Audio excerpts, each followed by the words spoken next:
नमस्कार, आप सभी का स्वागत है हमारी राजस्थान भूगोल की क्लास में। पिछली क्लास में जो हमारी 6 नंबर की क्लास थी, पिछली क्लास में हमने देखा था कि जो राजस्थान के भौतिक प्रदेश हैं वो कौन कौन से हैं, है ना। और उन भौतिक प्रदेशों का हम लोगों ने सामान्य विभाजन किया था। तो उसी के तहत बताया था कि जब अगली क्लास होगी, यानी आज जो 7वीं क्लास है, जो 7वीं क्लास है, उसमें जो भौतिक प्रदेश हैं राजस्थान के, उनको अपन एक करके पढ़ेंगे। तो आज हम जिस भूभाग की चर्चा करेंगे वो होगा पश्चिमी मरुस्थलीय प्रदेश।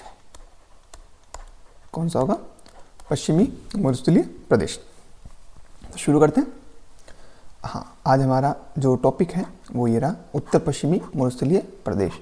और इस टॉपिक के अंदर इस टॉपिक को 4 भागों में बांटा है।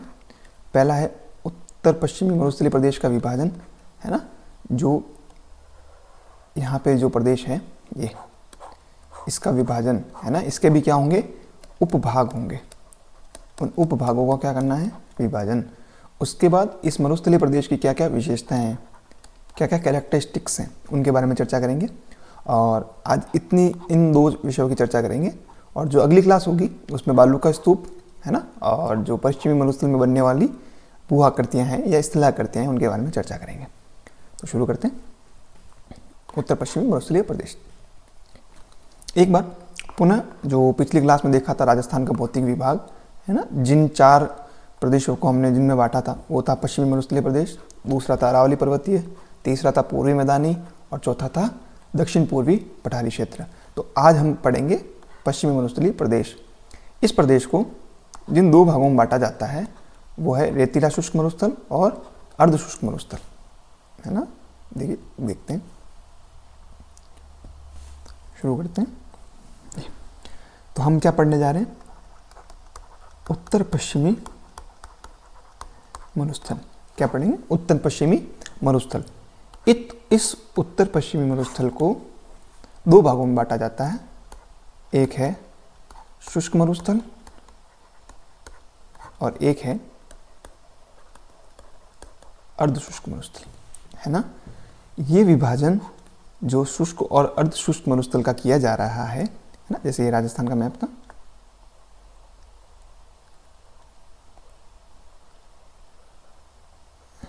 ऐसा एक राजस्थान का मैप है। तो यहाँ पे एक अरावली पर्वतमाला होती है ना, जो हमारा दूसरा भूभाग है मुख्य, है ना, वो है। इसके जो पश्चिम में एरिया है वो है अपना उत्तर पश्चिमी मरुस्थल। उस मरुस्थल को जो विभाजित किया जाता है वो यहाँ पे वर्षा रेखा के द्वारा विभाजित किया जाता है। इनका विभाजन कैसे किया गया है? इनका विभाजन किया गया है वर्षा रेखा के आधार पर। किसके आधार पर किया गया है? वर्षा रेखा के आधार पर। राजस्थान से गुजरने वाली 50 सेंटीमीटर वर्षा रेखा, यानी कि प्रतिवर्ष जिस भी एरिया में जितनी भी बरसात होती है उनको एक निश्चित भूभाग में बांटा गया है। तो जो अरावली के जो पूरा पश्चिम में एरिया है ना, वहाँ बरसात होती है 0 से लेकर 50 सेंटीमीटर प्रतिवर्ष। इतनी बरसात क्या होती है? हर वर्ष होती है। उसी के आधार पर इस मरुस्थल का क्या किया गया? विभाजन किया गया। और इसी को पुनः 2 भागों में बांटा गया है। एक है शुष्क मरुस्थल, जहाँ पे बरसात होती है 0 से लेके 25 सेंटीमीटर, और दूसरा है अर्ध शुष्क मरुस्थल, जहाँ पे वार्षिक वर्षा होती है 25 से 50 सेंटीमीटर तक। तो ये क्या होगी? इनकी विभाजन रेखा, यानी कि राजस्थान के इस भूभाग में, ये देखिए, राजस्थान के इस भूभाग में जो इस पूरे ब्लू पेन से किया हुआ है, उस भूभाग में 0 से लेकर 50 सेंटीमीटर तक वर्षात होती है। ठीक है। अगर पुनः इनको अपन 2 भागों में बांटें तो राजस्थान के इस एरिया में, जहाँ ये लाल लाइन जा रही है, इस भूभाग पर रेखा है वो है 25 सेंटीमीटर वर्षा रेखा। यहाँ पे बरसात होती है 25 सेंटीमीटर, और इधर होती है 25 से कम, और इस साइड होगी 25 से ज़्यादा। तो जो ये वाला हिस्सा है जिसको अपन ए नाम दे रहे हैं, ए नाम, वो है शुष्क मरुस्थल। यहाँ पे बरसात होती है 0 से लेकर 25 सेंटीमीटर तक। और दूसरा है अर्ध शुष्क मरुस्थल, जहाँ बरसात होती है इस वाले एरिया में, ये है बी, यहाँ बरसात होती है 25 से 50 सेंटीमीटर पर, और ये है अपना अरावली, है ना। इसके बाद चर्चा की जाएगी, ठीक है। तो अब देख लेते हैं, ये देखिए, ये रहा मरुस्थल, ये है 50 सेंटीमीटर वर्षा रेखा। क्या है? 50 सेंटीमीटर वर्षा रेखा किसके पश्चिम में है? ये अरावली है। अरावली के पश्चिम में क्या है? 50 सेंटीमीटर वर्षा रेखा। और इसी वर्षा रेखा को इस लाइन के द्वारा और विभाजित किया जाता है। ये जो लाइन दिख रही है इसमें, इसके जो पश्चिम वाला इलाका है वहाँ पे 0 से 25 सेंटीमीटर वर्षा रेखा, और ये है 25 से 50 सेंटीमीटर वर्षा रेखा वाला क्षेत्र, ठीक है। अब अपना जो एरिया है जो पढ़ रहे हैं वो है उत्तर पश्चिमी मरुस्थलीय क्षेत्र। अब इसका जो कुल एरिया है वो एरिया है 1,75,000 वर्ग किलोमीटर। कितना एरिया है? ये देखिए 1,75,000 वर्ग किलोमीटर, जो राजस्थान के 61.11% भूभाग पे है। राजस्थान के कितने प्रतिशत भूभाग पे? 61.11% भूभाग के कौन सा इलाका है? मरुस्थलीय प्रदेश। कौन सा एरिया है? मरुस्थलीय प्रदेश, ठीक है। ये देखिए राज्य के 61.11% भूभाग पे, और इसका जो ढाल है ना, जो अपने राजस्थान का मैप बनाया था, इसका जो ढाल है वो ढाल है उत्तर पूर्व से लेकर दक्षिण पश्चिम तक। इस साइड उत्तर पूर्व है, उत्तर पूर्व से लेकर दक्षिण पश्चिम तक, मतलब नीचे वाला इलाका कौन सा हुआ? दक्षिण पश्चिम का। ये देखिए सामान्यतः दक्षिण पश्चिम की ओर क्या है? इसका ढाल है ना। इस एरिया को 50 सेंटीमीटर वर्षा रेखा द्वारा विभाजित किया जाता है तथा 25 सेंटीमीटर वर्षा रेखा द्वारा नीचे वाले दो भाग जो अपन देखे थे ए और बी, वो एक कौन सा है? शुष्क मरुस्थल, दूसरा है अर्ध शुष्क मरुस्थल, ठीक है। आगे चलते हैं, पहले देखेंगे शुष्क मरुस्थल क्षेत्र। कौन सा? शुष्क मरुस्थल क्षेत्र, जो 25 सेंटीमीटर वर्षा रेखा के पश्चिम में है ना। इस क्षेत्र में 25 सेंटीमीटर, ये देखिए रही 25 सेंटीमीटर वर्षा रेखा के पश्चिम में है, और इसकी औसत ऊंचाई है 300 मीटर। इसकी एवरेज हाइट क्या है यहाँ पे? वो है 300 मीटर तक इस शुष्क मरुस्थल की औसत ऊंचाई है। इसके अंदर आने वाले जिले, ये देखिए मैप देखिए एक बार वापस, ये रहा क्षेत्र है ना, ये क्षेत्र रहा। इसके अंदर कौन कौन से जिले आते हैं? इसके अंदर आता है जैसलमेर, पहले अपन इस वाले एरिया की बात कर रहे हैं, बाड़मेर, बालोतरा है ना, और बीकानेर। ये मुख्यतः 4 जिले किस में आते हैं? इस वाले एरिया में आते हैं। उसके अलावा देखिए जैसलमेर, बाड़मेर, बालोतरा, बीकानेर और जोधपुर और नागौर, चूरू, ये जिले किस में आते हैं? शुष्क मरुस्थल क्षेत्र में आते हैं, जहाँ पे वर्षा रेखा है 25 सेंटीमीटर से कम, है ना। वर्षा रेखा कौन सी है? 25 सेंटीमीटर, 25 सेंटीमीटर के से कम, ठीक है। यहाँ पे जो टीले होते हैं, है ना, अगर मरुस्थल है तो मरुस्थल में क्या होगी? रेत। उस रेत के निक्षेपण से कुछ बने हैं टीले। क्या बने हैं? टीले। और इन टीलों को कहा जाता है दोरा। क्या कहा जाता है? दोरा। तो इन टीलों को स्थानीय भाषा में दोरा कहा जाता है, जो ग्रेनाइट, चूना पत्थर और बलुआ पत्थर से मिलकर बने चट्टानी भूभाग है, ठीक है। अब देखिए जैसलमेर के उत्तर व पोखरण के दक्षिण में, है ना, जैसलमेर है, जैसलमेर बॉर्डर पे है। उस जैसलमेर के उत्तरी वाले क्षेत्र में, और पोखरण एक जगह है उसके जैसलमेर में, उसके दक्षिण वाले एरिया में इनसे बने शुष्क मैदान को किससे? बालू का पत्थर से बने शुष्क मैदान को रन कहा जाता है। ये एग्जाम में प्रश्न पूछ सकता है कि रन से क्या तात्पर्य है। वहाँ पे 4 ऑप्शन दिए रहेंगे, या फिर ये डेफिनेशन लिखी हो और फिर उसको कहा गया हो, ठीक है। अब ये देखिए बालू का स्तूप के, जब बालू का स्तूप बन रहा है ना, जब बालू का स्तूप बन रहा है, बालू का स्तूप क्या होता है? रेत के टीले। जब बालू का स्तूप बन रहा है तो उसकी रगड़ से, है ना, वायु की रगड़ से उन टीलों पर, जैसे ये कोई टीला है, उन टीलों पर अगर वायु का प्रवाह होता है तो उन टीलों से यहाँ पे एक गर्त बन जाते हैं, है ना, इस क्षेत्र में। और इन गर्त को कहा जाता है ढांड या थली, कहा जाता है डांड या थली। और इन एरिया में जब चूना पत्थर होगा और बहुत सारे क्या है केमिकल्स हैं, तो इससे ये इस क्षेत्र में पानी बढ़ जाता है, वो हो जाता है खारा। कैसा होता है? खारा। उसको बोलते हैं लवणीय जल। लवणीय जल जब इस क्षेत्र में बढ़ जाएगा इस गर्त में, तो उससे एक लवणीय झील का निर्माण होगा और उसे क्या कहा जाता है? थली या ठाठ। क्या कहा जाता है? थली या ठाठ। ठीक है, देखिए 61.1% ये देखा है ना। अब इस ये जो मरुस्थल वाला हिस्सा है, ये राज्य का कितना है? 61.11%। कितना हो गया? 1,75,000 वर्ग किलोमीटर। इसको इस क्षेत्र के कुल क्षेत्र का लगभग 58.5% क्षेत्र, कितना? देखिए पश्चिमी मरुस्थल के 58.5% क्षेत्र पे पाए जाते हैं बालू का स्तूप, और 41.5% क्षेत्र पे क्या जाते हैं? बालू का स्तूप मुक्त प्रदेश। यहाँ पाए जाते हैं बालू का स्तूप।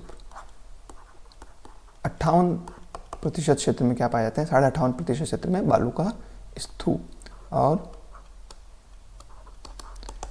41.5% क्षेत्र में क्या पाए जाते हैं? बालू का स्तूप नहीं पाए जाते। ठीक है, ये देखिए पहले देख रहे हैं बालू का स्तूप युक्त मरुस्थलीय प्रदेश।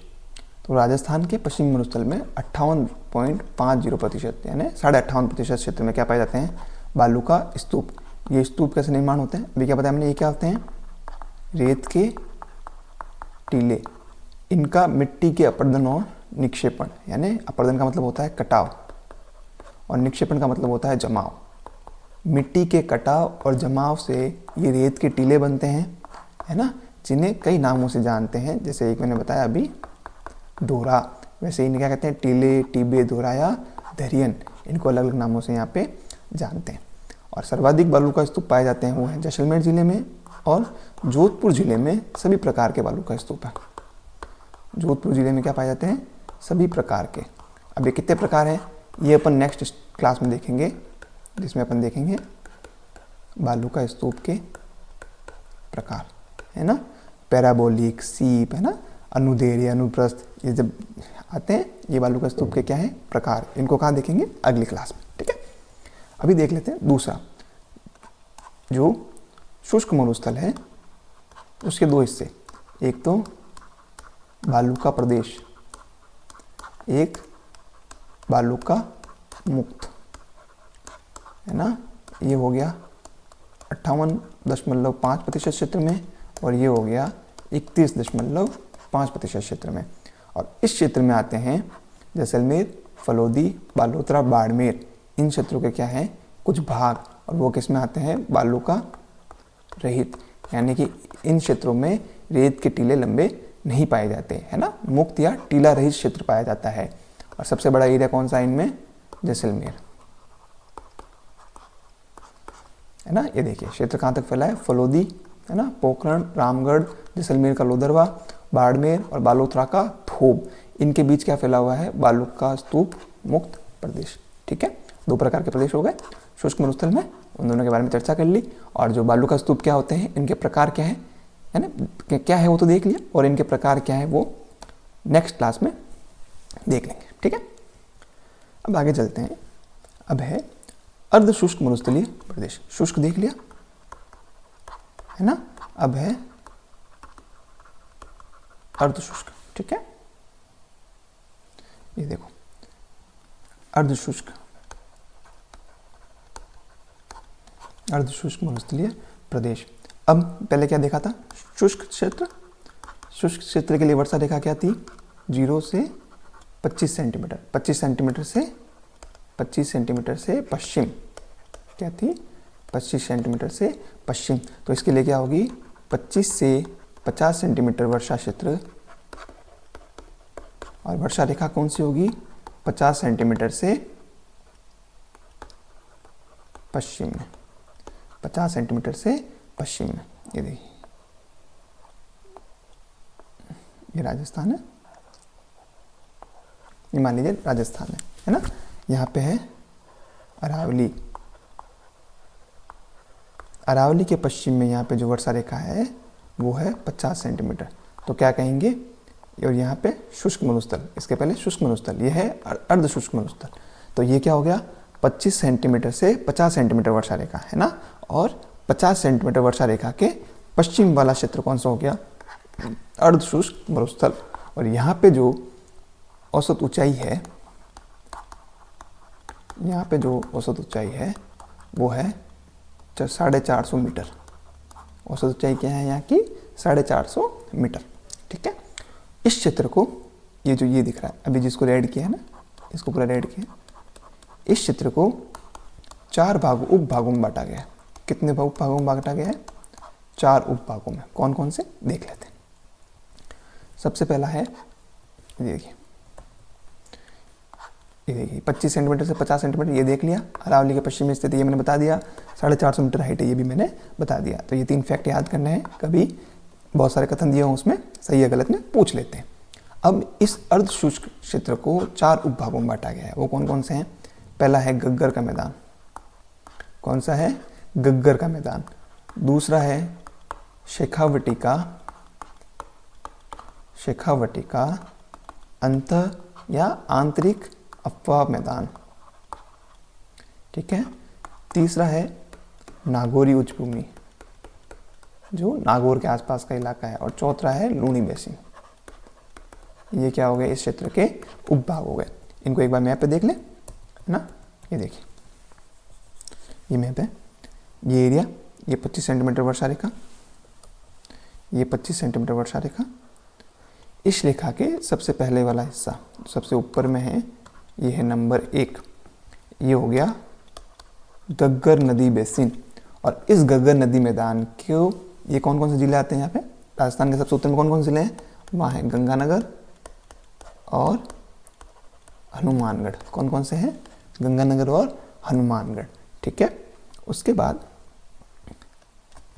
दूसरा जो एरिया है वो है शेखावटी का आंतरिक प्रवाह क्षेत्र। शेखावटी क्षेत्र किसको बोलते हैं, सिक्कर चूरू वाला जो क्षेत्र है ना, सिक्कर चूरू झुंझुनू, इस क्षेत्र को बोलते हैं शेखावटी क्षेत्र। कौन सा बोलते हैं, शेखावटी क्षेत्र। और यहाँ पे आंतरिक प्रवाह मैदान है। आंतरिक प्रवाह क्या होता है, आंतरिक प्रवाह कोई भी नदी होती है ना, वो प्रवाह करती है और उसी प्रवाह के आधार पर उसका क्षेत्र निश्चित होता है। कुछ नदियाँ हैं जो आंतरिक प्रवाह की, राजस्थान में क्या है, आंतरिक प्रवाह की, ये आगे पढ़ेंगे। और कुछ नदियाँ क्या हैं, बाह्य प्रवाह की। बाह्य प्रवाह मतलब जो कहीं ना कहीं अपना जल निस्तारण करती है। आंतरिक प्रवाह मतलब अपना जल निस्तारण करने के लिए किसी समुद्र से नहीं मिलती है। इसी क्षेत्र में जो नदियाँ हैं वो आंतरिक प्रवाह वाली अधिक हैं, इसलिए इसको क्या कहा, शेखावटी का आंतरिक प्रवाह मैदान। ठीक है, उसके बाद आती है नागौरी उच्च भूमि। तीसरा है नागौरी उच्च भूमि और चौथा है लूणी बेसिन। लूणी नदी का मुख्य क्षेत्र है यहाँ पे, लूणी नदी मुख्य रूप से बहती है, इसलिए कौन सा है, लूणी बेसिन। और उसको क्या बोलते हैं, एक और गोडवाड़ बेसिन। इस क्षेत्र को क्या कहा जाता है, गोडवाड़ क्षेत्र कहा जाता है, इसलिए इसको क्या कहा गया, गोडवाड़ बेसिन। तो एक एक करके इन चारों के बारे में कुछ विशेषताएं देख लेते हैं। ठीक है, तो पहले शुरू करें। सबसे पहले है गग्गर का मैदान। कौन सा है, गग्गर का मैदान।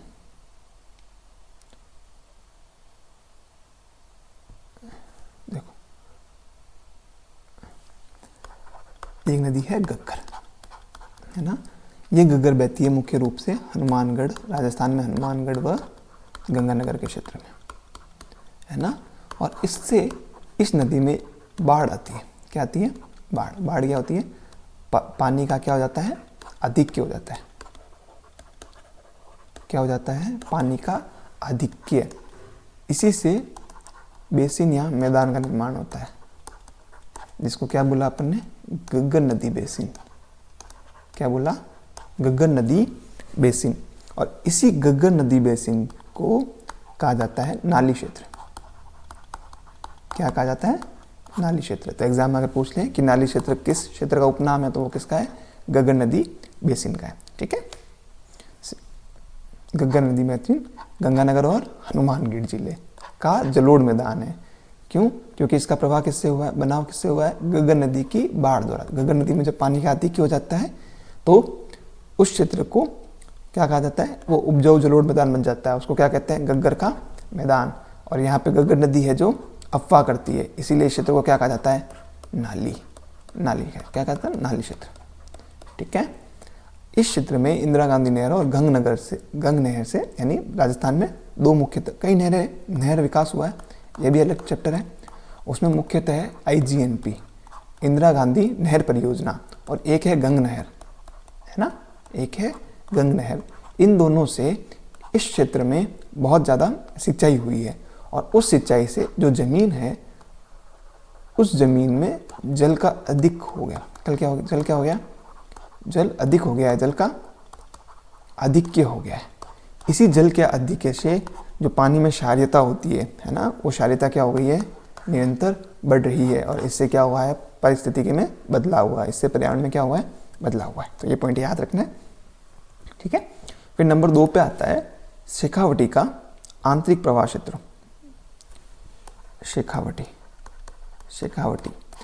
शेखावटी मैंने जैसे बताया कौन सा क्षेत्र हो गया, सिक्कर, चूरू और झुंझुनू। और इस क्षेत्र में कुछ आंतरिक प्रवाह की नदियां हैं। आंतरिक प्रवाह की क्या है, नदी है। उस नदी में सबसे इंपॉर्टेंट नदी है वो है कातली। क्या है, कातली। ये कातली नदी इस रीजन में बहती है। किस रीजन में बहती है, शेखावटी क्षेत्र में बहती है।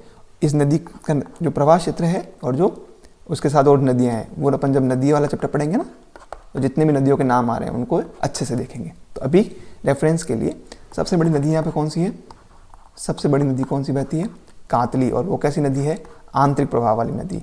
और यहाँ पे एक नदी और है, वो है मेढा नदी। कौन सी है, मेढा नदी। वो भी कहाँ बहती है, इस क्षेत्र में बहती है ना। देखो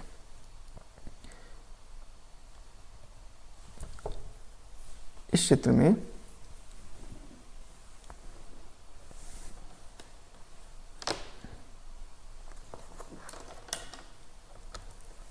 एक सेकंड चार्ज लगा। इस क्षेत्र में जो औसत ऊंचाई है वो 450 मीटर है। जिले कौन कौन से हैं शेखावटी में, सिक्कर, चूरू, झुंझुनू और अभी जो नया जिला बना डीडवाना, कुचावन। इसका एरिया किस में आता है, इस क्षेत्र में आता है। कातली यहाँ की क्या है, सबसे लंबी आंतरिक प्रवाह की नदी है। मेढा यहाँ की एक और नदी है। यहाँ कौन से टीले मिलते हैं, बरखान के टीले मिलते हैं। किसके मिलते हैं, बरखान के टीले। क्या, बरखान टीले। क्या है, बरखान टीले। ये क्या है, बालू का स्तूप में अपन पढ़ेंगे कि बरखान के टीले क्या होते हैं। ठीक है। फिर इसके बाद जो क्षेत्र आता है वो है नागौरी उच्च भूमि का। किसका है, नागौरी उच्च भूमि का। नागौरी उच्च भूमि, जैसे नाम से ही लग रहा होगा नागौरी, मतलब इसमें कौन सा जिला आते हैं, नागौर, अजमेर का कुछ हिस्सा और डीडवाना कुचामन का कुछ हिस्सा, ये किस में आते हैं, नागौरी उच्च भूमि में। और यहाँ पे खारे पानी की झीलें ज़्यादा हैं। खारे पानी की क्या हैं, झीलें हैं। और यहाँ पे जो नदियाँ हैं वो कैसी हैं, सारी क्या हैं, आंतरिक प्रवाह की नदियाँ हैं। उन आंतरिक प्रवाह की नदियों से खारे पानी की झीलों का क्या हुआ है, निर्माण हुआ है। ठीक है। तो ये कौन सा हो गया, नागौरी उच्च भूमि। नागौरी उच्च भूमि नागौर, डीडवाना, कुचामन और अजमेर में विस्तृत है। जैसे मैंने बताया आंतरिक प्रवाह की श्रेणी में आता है। और यहाँ पे कुछ खारे पानी की झीलें हैं, जैसे सांबर, डीडवाना, डेगाना, कुचामन, नावा, ताल छापर और पड़िहारा। पड़िहारा कहाँ पे है, चूरू में। ये जितनी भी झीलें हैं, झीलें दो प्रकार की होती है, एक खारे पानी की, एक मीठे पानी की। उनको झील वाली यूनिट में कंप्लीट करेंगे। ठीक है, बी रेफरेंस के लिए। उसके बाद आता है लूनी बेसिन। किसका आता है, लूनी बेसिन का, लूनी नदी है ना, लूनी नदी। लूनी नदी का प्रवाह जिस क्षेत्र में होता है, किस क्षेत्र में होता है, पाली, ब्यावर, है ना, उससे आगे बालोतरा तक आती है। पाली, ब्यावर, बालोतरा ये जिले हैं सिरोही। इनमें कौन सी नदी बहती है, लूनी। और इस लूनी नदी का जो क्षेत्र है उसको कहा जाता है लूनी बेसिन। और उस लूनी नदी में कभी कभी क्या आती है, बाढ़ भी आती है ना। देखिए अंतर्गत पाली, नागौर का जो निचले वाला हिस्सा है, ब्यावर, जालोर, जालोर है ना, दक्षिणी जोधपुर, दक्षिणी बाड़मेर, बालोतरा, सिरोही के क्या आते हैं, कुछ जिले आते हैं। ये मैदान लूणी और उसकी सहायक नदियों की बाढ़ से निर्मित है। इस प्रदेश का जो उत्तरी सीमांकन है वो थली द्वारा, थली पहले बताया था, थली जैसलमेर में, और पूर्वी भाग में कालापुरा डूंगर है ना, कालापुरा डूंगर क्या है, जगह है, वहां से क्या होता है, इसका सीमांकन होता है। अब आते हैं, इसके साथ ही क्या खत्म हो गए, अपने 4 उपभाग खत्म हो गए। 4 क्या हो गए, उपभाग खत्म हो गए। ठीक है, अब इन उपभागों के बाद जो अपन जो मरुस्थल पढ़ रहे हैं, मरुस्थल की विशेषता, जो अन्य विशेषताएं, कुछ विशेषता जैसे देख ली, बालू का स्तूप होते हैं वो अपन ने देखा है ना, कौन कौन से क्षेत्र वो सारे देख लिए। अब इनकी अपन देखेंगे कुछ प्रमुख अन्य विशेषताएं कौन कौन सी हैं। तो सबसे पहले क्या है, यहाँ पे बांका पट्टी या कुबड़ पट्टी है। कुबड़ पट्टी क्या है, नागौर जिला है ना, उस नागौर जिले के कुछ क्षेत्र में पानी में क्या है, फ्लोराइड की मात्रा ज़्यादा है। पानी में क्या है, फ्लोराइड की मात्रा ज़्यादा है, जिससे वहाँ के जो निवासी रहते हैं उनकी हड्डियों में टेढ़ापन आ गया है।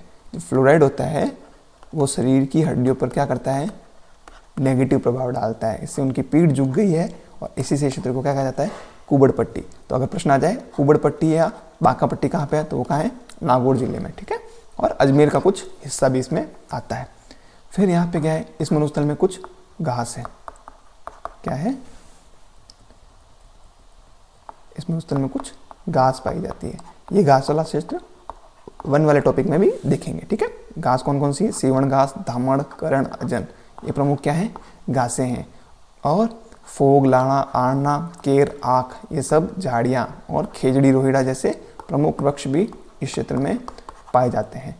वर्षा इस क्षेत्र में क्या होती है, कम होती है। ठीक है, इसके अलावा ये जो अपना जो मरुस्थल है, विश्व में जितने भी मरुस्थल है उन सभी मरुस्थलों में अगर सबसे ज़्यादा जनसंख्या किसी मरुस्थल में रहती है तो वो किस में रहती है, हमारे थार मरुस्थल में। और इस मरुस्थल में सर्वाधिक जैव विविधता पाई जाती है, और सर्वाधिक क्या पाए जाते हैं, खनिज पाए जाते हैं। इसीलिए इसे विश्व का सबसे क्या कहा जाता है, धनी मरुस्थल कहा जाता है। और किसी मरुस्थल में ऐसी विशेषता नहीं पाई जाती है ना। ठीक है, एक चीज और देखिए, जैसलमेर में, पीछे देख लेते हैं, जैसलमेर का जो लाठी क्षेत्र है, जैसलमेर में एक क्या है, लाठी क्षेत्र। लाठी क्षेत्र क्या है, उसकी क्या की गई है, खोज। वो खोज क्यों की गई, एक नदी थी, वो थी सरस्वती नदी है ना। जब सरस्वती नदी अपने पुराण उल्लेख मिलता है पुराणों में, इस सरस्वती नदी की खोज की गई और वो क्षेत्र पाया गया लाठी क्षेत्र। इस क्षेत्र में पाई जाने वाली कौन सी नदी है, सरस्वती नदी पहले थी, उसके क्या मिले हैं, अवशेष मिले हैं। और इसके नीचे कुछ क्षेत्र में बहुत सारा क्या पाया गया है, पानी। क्या पाया गया है, पानी। इसीलिए इसको क्या कहा जाता है, जैसलमेर के जो चांदन नलकूप है, इस क्षेत्र को, लाठी क्षेत्र को क्या कहते हैं, थार का गड़ा कहते हैं। क्या कहते हैं, थार का गड़ा। ठीक है, उसके अलावा एक आकलवुड फॉसिल पार्क है ना। ये कहाँ पे है, जैसलमेर में। ये क्या है, देखो, कार्बोनिफेरस पर्मियन युग का क्या है, यहाँ पे आकलवुड पार्क है। आकलवुड पार्क क्या है, जीवाश्म उद्यान। क्या बनाया गया है, जीवाश्म उद्यान। और यहाँ पे 18 करोड़ वर्ष पूर्व के क्या पाए जाते हैं, अवशेष पाए जाते हैं। तो वो आकलवुड फॉसिल पार्क कहाँ पे है, जैसलमेर में। ठीक है, इसके साथ ही एक चीज़ खत्म हो जाती है। कौन से टॉपिक खत्म हो गए, एक तो हो गए उसके उपभाग। किसके उपभाग, मरुस्थल के उपभाग। साथ में इसकी देख ली है विशेषताएं, है ना। अब जो अगली क्लास होगी उसमें हम देखेंगे इस मरुस्थल में पाए जाने वाले बालू का स्तूप के क्या क्या प्रकार हैं, और साथ में कुछ स्थलाकृतियाँ, है ना, कुछ क्या पाई जाती है, स्थलाकृतियाँ, उनके बारे में क्या करेंगे, चर्चा करेंगे। ठीक है, तो तब तक के लिए धन्यवाद।